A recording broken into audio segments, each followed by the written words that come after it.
Debbie, do you want to get started?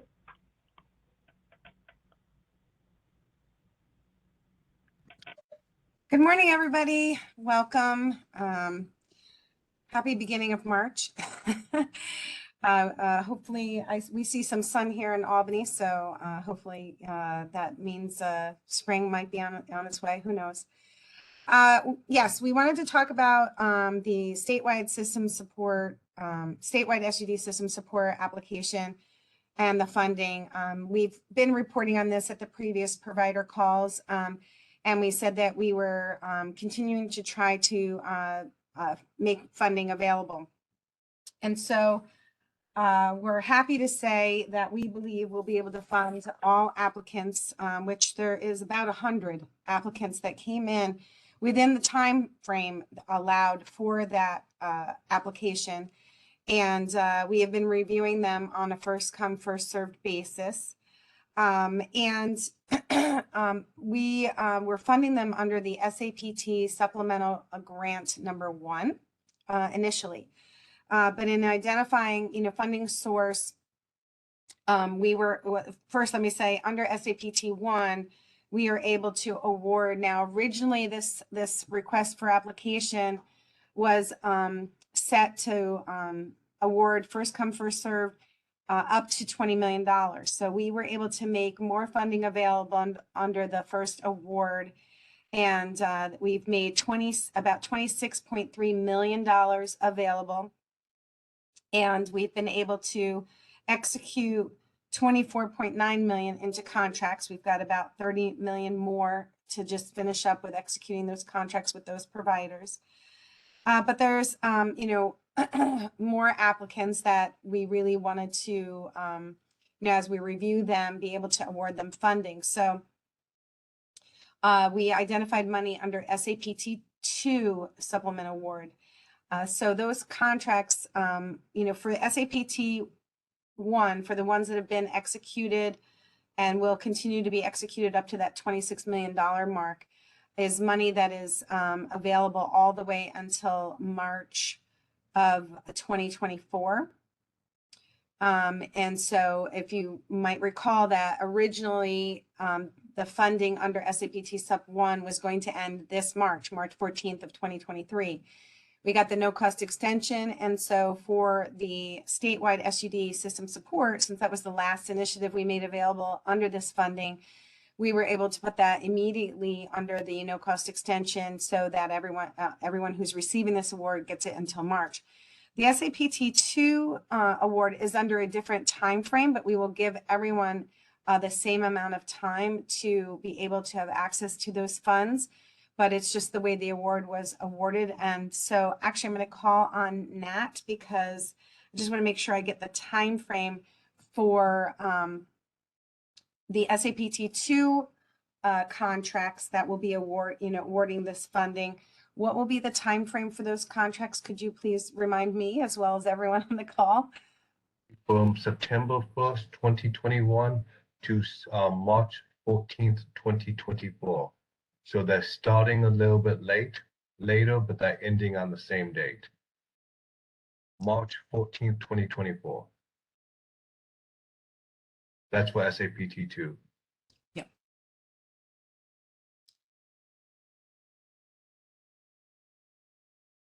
In addition, the award letter, if you're getting an SAPT 2, the award letter will clearly spell this out. So just look at the award letter. That should clear up any confusion additionally.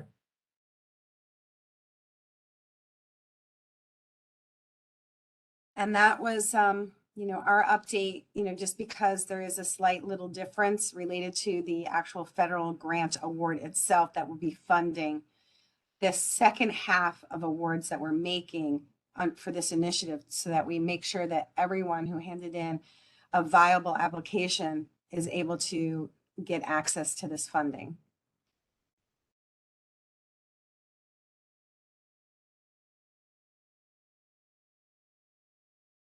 I will then go into the next agenda item, which happens to just talk about the no cost extension. So we were very excited that the feds granted us a no cost extension, allowing us extra time to utilize these funds. because all of the funding, under SAPT Supplemental 1 was going to end on March 14th of 2023, which is, just this month of March. And we were able to get a no-cost extension.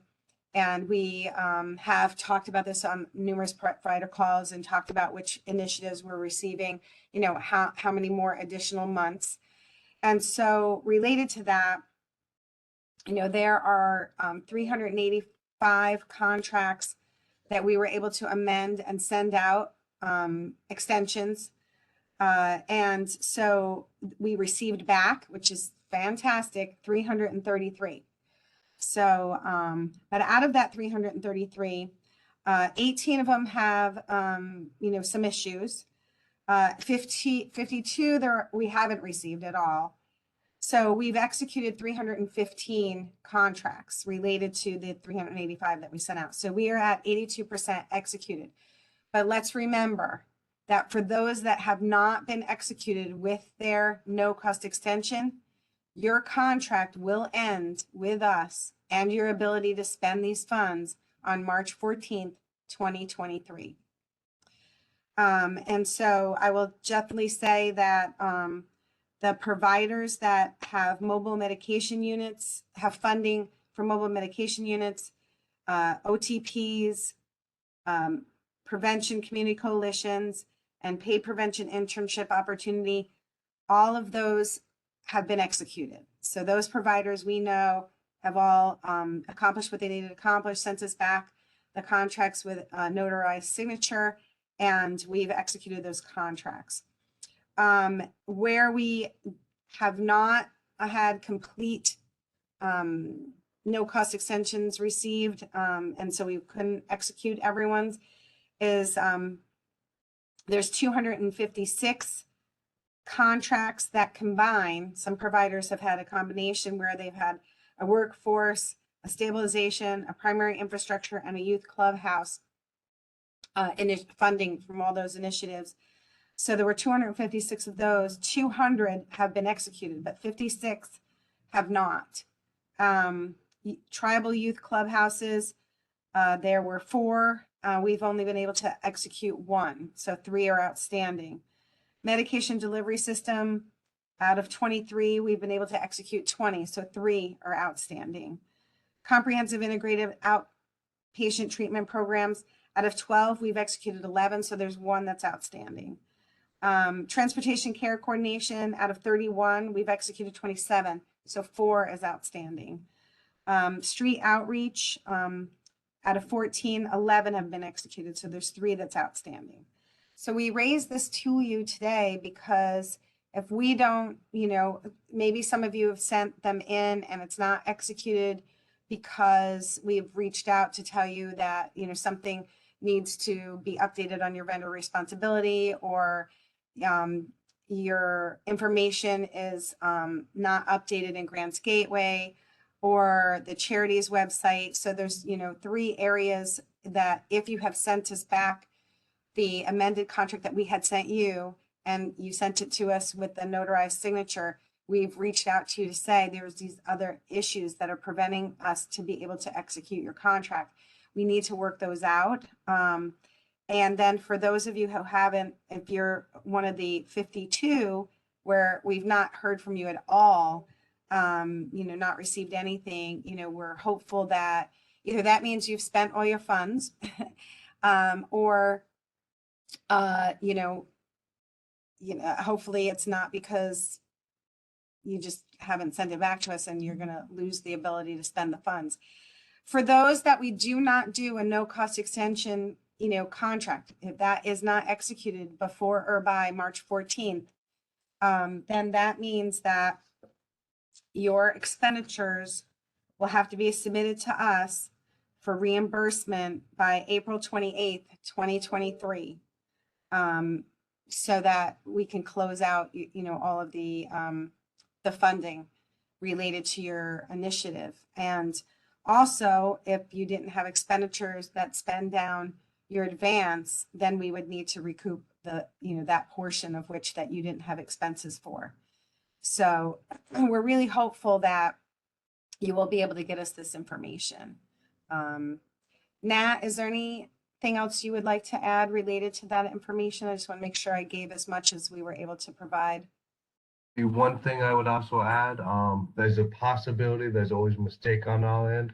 So if you believe you've submitted your signed contract to us and it's been over 3 days and you haven't heard from us, please reach out to the oasis.sm.grants@oasisitywide.gov, and I'll put that in the chat in a second, mailbox, and ask us for a status update. There's always a possibility there was a mistake made.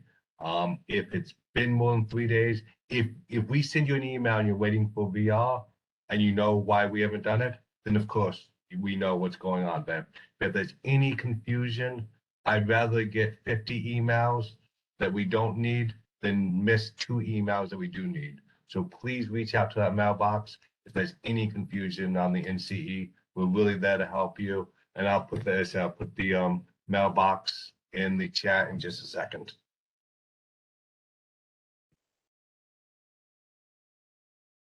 Well, thank you. That's our 2 updates. Thanks, Debbie.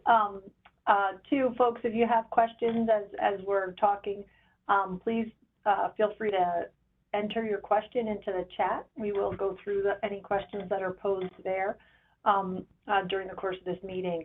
I also wanted to just remind folks, and with regard to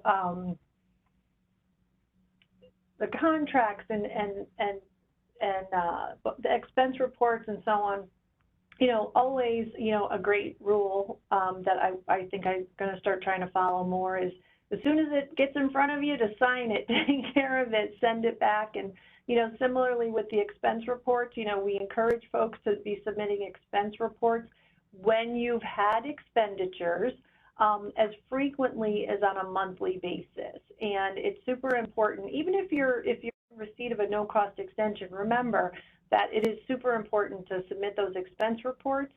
It is a mechanism for that after 25% advance, that expense report is needed for us to reimburse you for your expenses. And also it's a really critical piece to our being able to monitor the spending and to really be able to manage the dollars as wisely as possible. I had mentioned at the beginning of the meeting that Sean Byrne, our executive DEP, was joining us today. So I also would like to turn to Sean to see if there's anything he'd like to add to the conversation.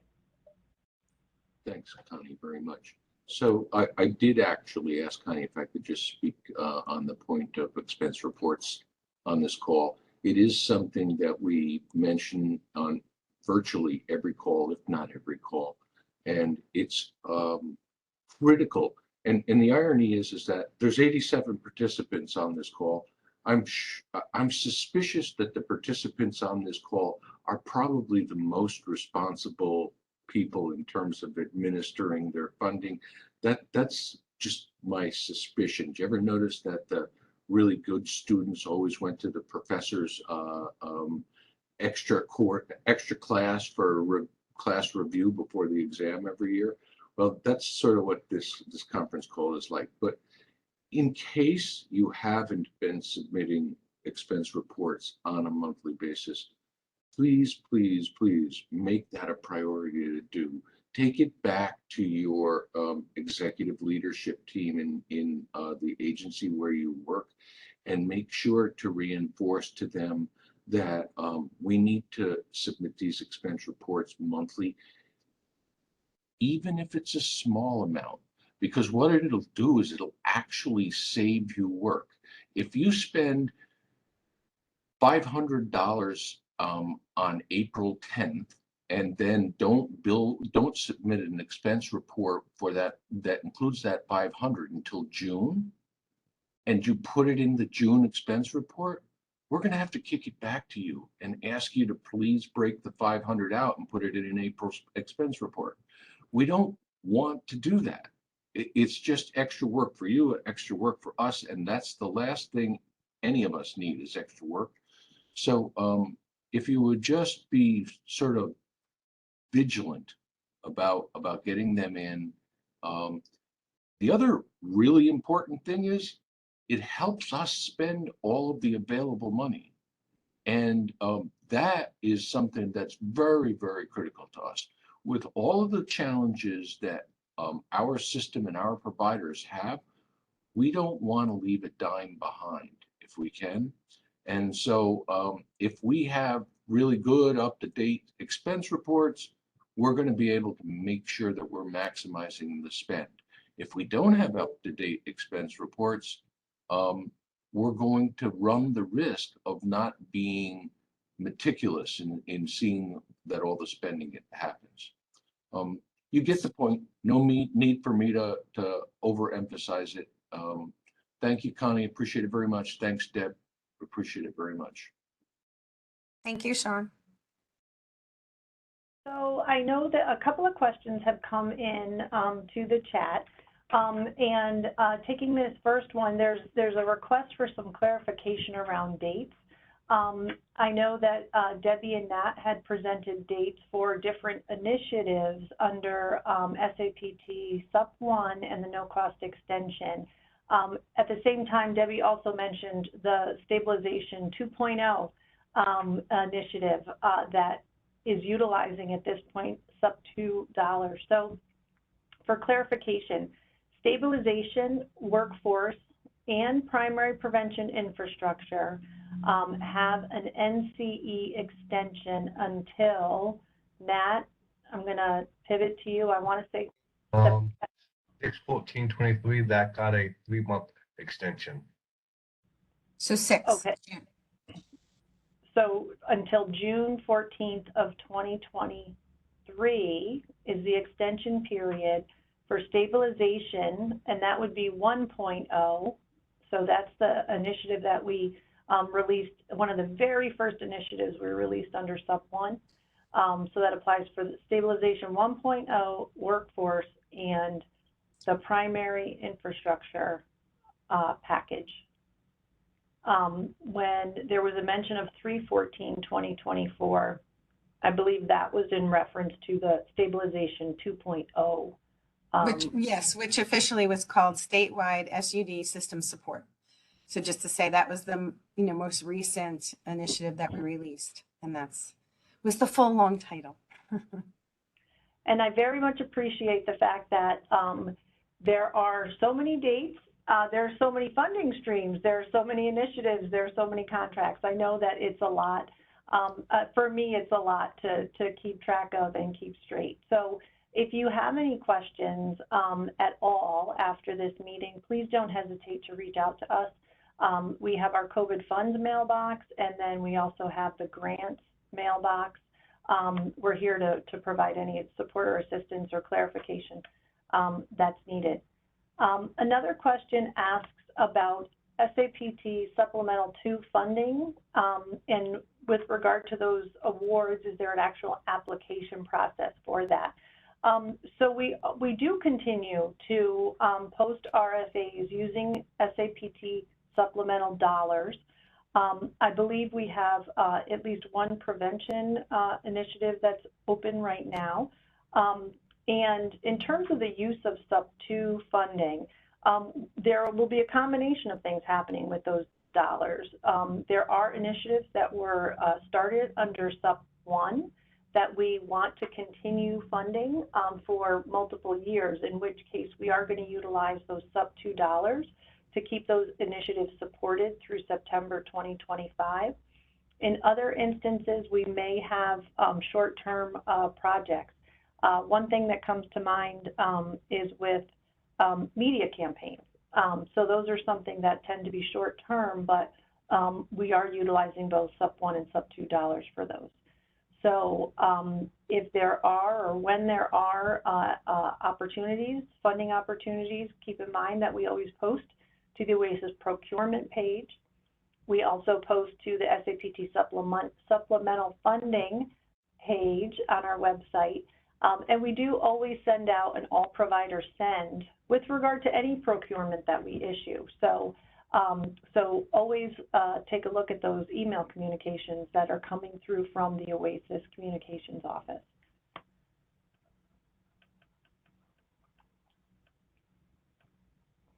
Question around something Sean said. expenditures need to be filed by month. Can multiple months be put on an expense report, or can you, or Debbie, is it 1 month per expense report? No, you can put a range, or though maybe Amy wants to correct me, is Amy on here? I think you can put a range, but just know, okay, if you're saying this is your actual documentation of, say, January through March, right? And I'm just using that as an example. So January through March of 2023, you're going to send in, for 3 months of all of your expenses. And then let's say 3 months later, you realize, oh, I missed an expense. So now you got to go back to that expense report for January through March and add that new expense in there. It's, as long as you're able to track all 3 months and have all your documentation, and all importantly, you have to label all of your invoices. So the invoice has to be labeled for the equipment line, the property line, the OTPS or NPS line, depending on which initiative you have, you might not have a property line. You might not. I'm just saying that, you need to have them labeled. So it can't be just, I'm going to hand in everything, data dump, and, the people trying to process your expense report has to figure out which it goes to. If we can't easily figure it out because you just gave us 3 months of stuff, we're going to have to send it back to you to have it all labeled. So I just want to share that. That's why handing it in monthly makes it a better chance to not be sort of unwieldy. But if you're really super organized and you can do that, there's nothing against that we just continue to recommend monthly. And I'm just going to ask if Amy Addison is on the call, who is my payments expert, to just say, is there anything else you would like to add to what I shared? Yes. Can you hear me? Okay. Yes. Okay. So I just want to stress that the period that you're claiming for the expense report is the period in which you made the payment. So if you might have had an expense in December, but you didn't pay it till January, and December is still within the budget period, you would claim that expense on the January through March, as to go along with Deb's example. So it would be on the January through March claiming period on the expense report. You can't put a claiming period that's in the future either. So we've recently had a lot of expense reports submitted with March 31st, 2023, which is unacceptable because that hasn't happened yet. So just be sure the period covered on the expense report is actually the period in which the payments were made.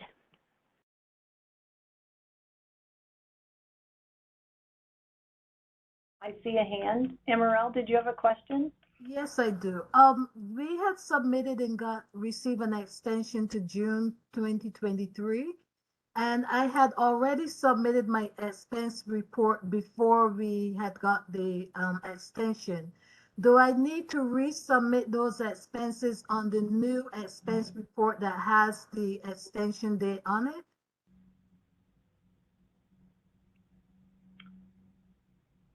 No, you shouldn't have to resubmit on the new date with the new dates. Thank you.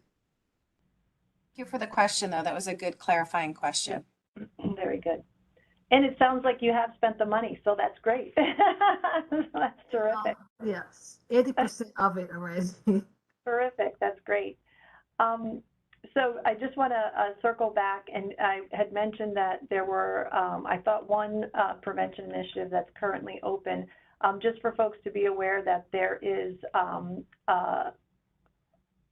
are two, and I just had them in front of me. So it's the Community Prevention and Intervention Project that's currently open, and then we also have a College Prevention Initiative RFA posted to our website. So if you're looking for information on either of those, please go to the Supplemental Block Grant Funding Initiative page. There was a question that came in cleverly through the COVID funds mailbox during the meeting, having to do with the workforce and infrastructure awards, asking if we're going to reissue those under SAPT Sub 2. At this point, we don't have any plans to reissue those initiatives. And I'll just leave it at that, that at this point, we don't have any plans to reissue those initiatives. You know, I think part of the challenge is monitoring spending, knowing what perhaps has gone unspent, and being able to make opportunities available to the field based on that information. So never say never, but at this point, we do not have plans for that.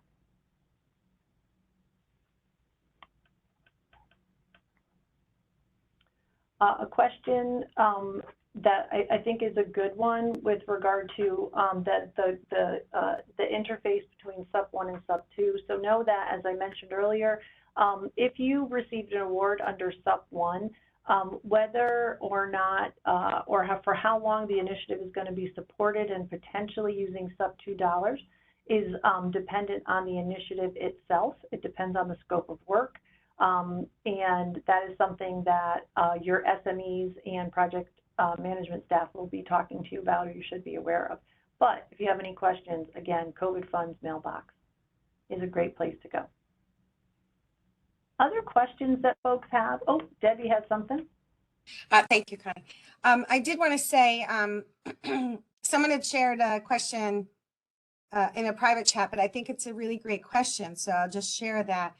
You know, sometimes it's hard for us to just in general say what your supporting documentation should be, because it is occasionally initiative specific. So in general, you will always have to send us your invoices for the OTPS line. And if your initiative offered money for property or for any construction costs, you will need to send us supporting documentation as well on that, with it labeled, you know, just say it's OTPS, or say it's, you know, property, say it's equipment. Equipment is another one. For PS, that depends on your initiative, and its workforce and stabilization has specific ability to use that money for recruitment and retention, and it has requirements around that you would need to support with supporting documentation. The information about how can you tell, you know, what do I need? Well, every time we execute a contract, we send you your advance with your expense report. That expense report is specific to the initiative. In the first tab of the expense report, it's an instruction tab, and it will tell you what supporting documentation you need. The other thing that tells you exactly what supporting documentation you need is in the contract itself. And I'm going to call my folks, is that the attachment D? Or that will tell them exactly what their supporting documentation is needed. Yes, attachment D? Yes. Okay, so D for Debbie, okay? So, so if you're ever in doubt, those are the two places you can look for your very specific contract or your very specific expense report that you were sent related to that contract. Both places will tell you what you need so that you can double check that you're sending what you need. And I'll just say, why do we need invoices? Because I know sometimes we're getting reports that are generated from someone's accounting payment system. And so obviously the accounting says, oh, we made a payment of $23. But we don't know what you paid. We don't know, was that the right payment amount? Did you actually receive something for that? So that's why we're saying we would need the invoice to say, oh, you spent $23, you know, for, I don't know, for a lot of toilet paper, whatever it was, you know, that's what we're looking to see. So I hope that all makes sense, but certainly, you know, raise any questions. Thanks, Debbie. There was a question that came in with regard to budget modifications. So Debbie, could someone from your team talk about modifications? Is there a threshold for needing to submit a formal mod, or how should providers approach that? Tara, I know you love answering this question. Are you on? Yes, there's no formal threshold. As a matter of fact, your budget will be adjusted to your final claim, but if you want to change the budget in advance so that OASAS is aware, or even the subject matter expert is aware of the change in expenses, as long as the expenses are within allowable categories according to the initiative. So no, there's not a threshold, like if you're changing more than 10% or whatever, you can submit a budget modification at any time. Mm-hmm. And it goes to the budget mailbox. And That's correct. And that's a good example of where, depending on your funding stream, the rules are different, right? So I appreciate the question and folks asking, because depending on if it's a discretionary grant and funded through RFMH versus a state contract and you know, using SAPT or other funds, the rules are different. So thank you for asking that, just to be sure we're all clear on it. Any other questions or comments that folks have?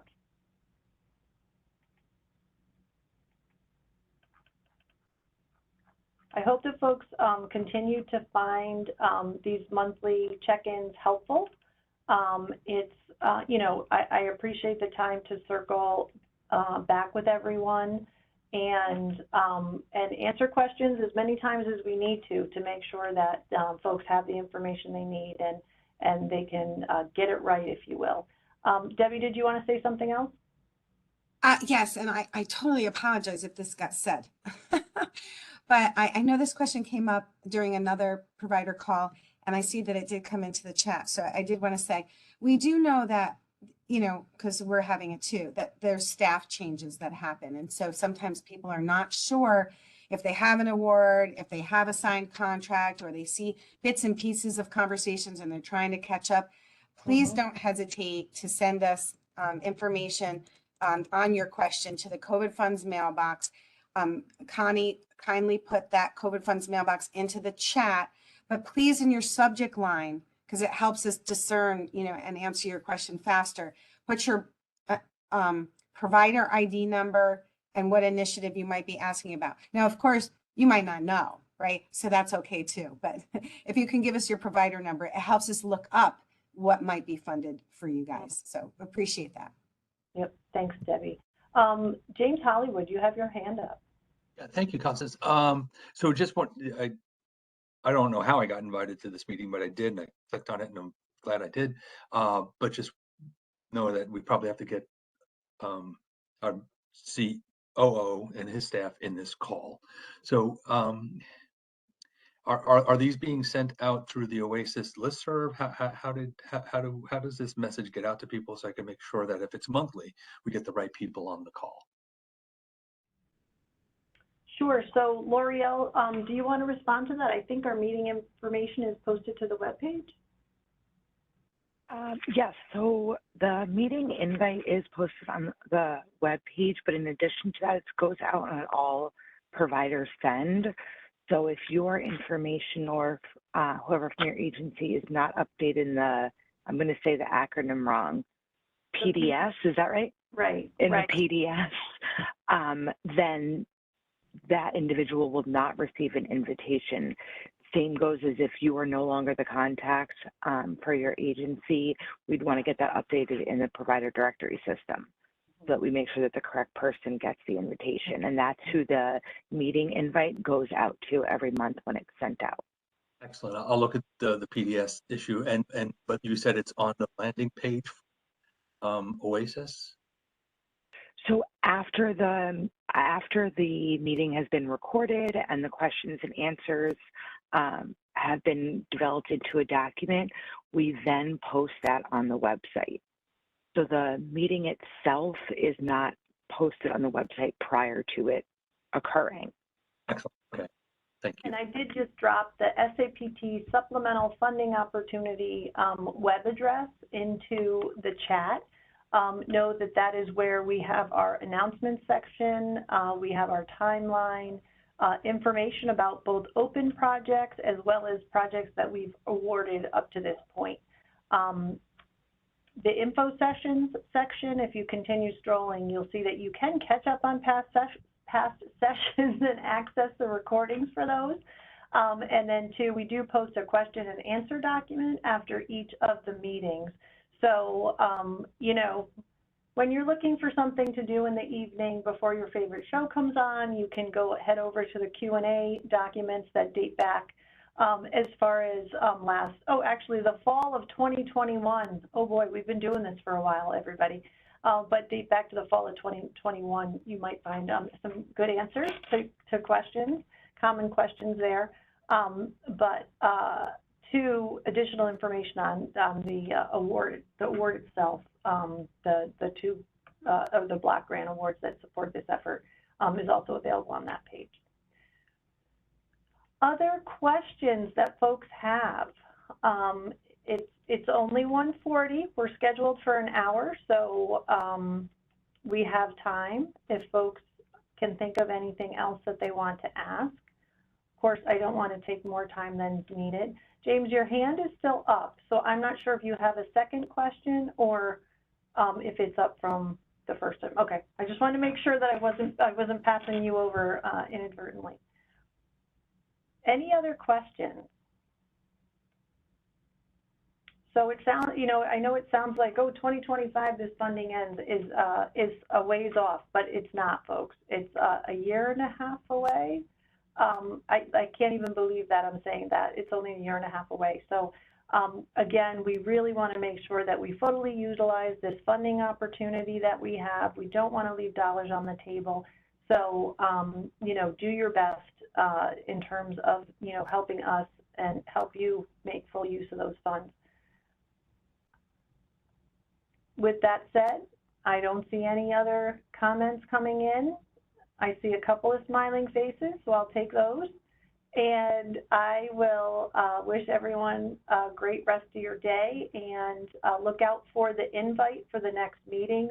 L'Oreal typically sends those out within a few days of the last meeting, so keep an eye out for that invite, and information will be posted to the webpage as well. Take care, everybody. Thanks for joining. Thank you.